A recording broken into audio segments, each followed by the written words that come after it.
Hello, Lynnette. Hello, Peter. It's very good of you to take part in this interview for our conference. And I'm looking forward to hear what you have to say about a few questions I'm going to run past you. You're very welcome. Great. So please could you first tell me what your role is at the Royal College of Music? Sure. I'm the Student Services Manager at RCM, and there is a team of 4 of us, myself, a part-time assistant, and 2 part-time counsellors. And we're here to support the students across the board in any issues that may come up during their studies. So this can range from very practical issues such as finance, accommodation, right through to more personal issues and mental health issues, where they might be seeing the counsellor. And also, increasingly, there is greater focus on mental health and well-being across the board now, and we try and support activities to promote that. That's great. And could you say how you see the Alexander technique fitting into the life of the Royal College of Music? Sure. I see Alexander as being absolutely fundamental, absolutely core to the students' studies, as a means of embodying good practice in terms of posture and management of their playing or singing. It's absolutely key that they get into good habits early on. I was horrified when I first started at RCM many years ago to come across new undergraduates who had existing musculoskeletal problems, and the importance of getting into those good habits early on can't be overemphasized, in my opinion. And this is where I think Alexander has a very important role to play. Thank you. So very much a sort of health and well-being adjunct. For sure, but just completely supporting and underpinning the students' studies, both in their musical endeavours, but also in life as well. The integration of the mind and body in the Alexander technique is so key to making them more aware of what they're doing, whether that is when they're playing or just going about their daily lives. Thank you. And I know that you're aware that we have non-degree lessons and academic lessons, lessons that are embedded into the degrees at the college.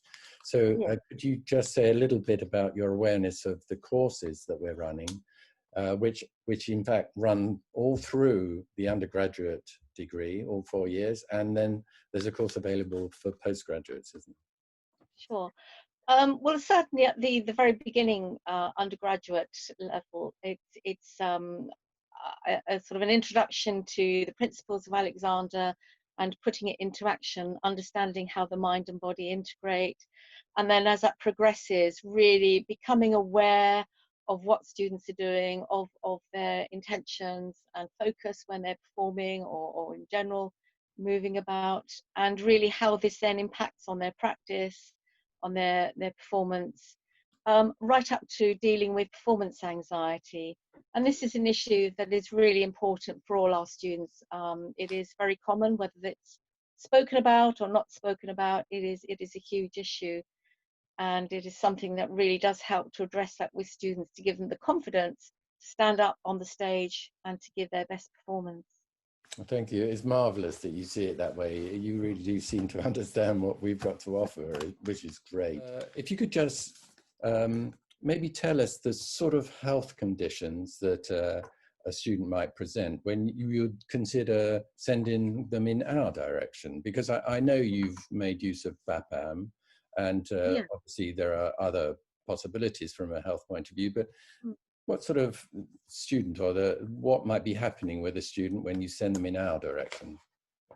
Okay, well this can vary enormously, but it would take in at one extreme students who do have existing postural musculoskeletal issues that they're struggling to break out of, if you like, or to improve, to students who deal with anxiety, generalized anxiety, performance anxiety on an everyday basis. And we've also had, I think, students who may have specific learning difficulties like dyspraxia, which can affect executive function and fine motor movement as well, helping them overcome those particular barriers, breaking through that barrier, really being able to improve their performance. You're obviously, you're connecting with their performance as well as their health, and absolutely, those two issues are obviously integral, aren't they? There's a sort of guarantee deterioration in the health of a music student who's not progressing and isn't competent to perform. Absolutely, and of course, if the student is, you know, struggling to progress and they're acutely aware of this, it just feeds back into this anxiety loop. So it is around breaking those habits, that loop, to enable them to get on. Thank you.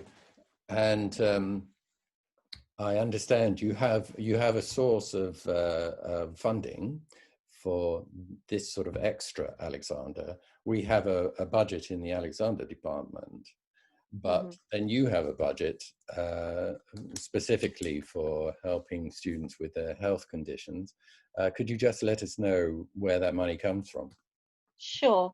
Well, there are two sources, both quite modest. One is the RCM Hardship Fund, and one of the eligibility criteria is looking for support for help with a health condition or performance-related injury that they can't get funding for from elsewhere. So that might be one source of funding. The other is a small pot for supporting students with disabilities, again, where they can't get funding from elsewhere. So that's an alternative fund to tap into if a student is, say, recommended by a physiotherapist or another practitioner, or indeed even a psychotherapist. Thank you. And one final question is there anything else you would like to share with us? I think the importance of Alexander RCM can't be overemphasized. It's been around for a long time at the college. Students are generally very enthusiastic about it. They do see the value of it, and it helps them. And quite often they will ask me, where can I get more? Even if they don't have any sort of physical or health related issue, that they want to do more because they can see how beneficial it is to them and how it helps with their performance. And that can only be a good thing.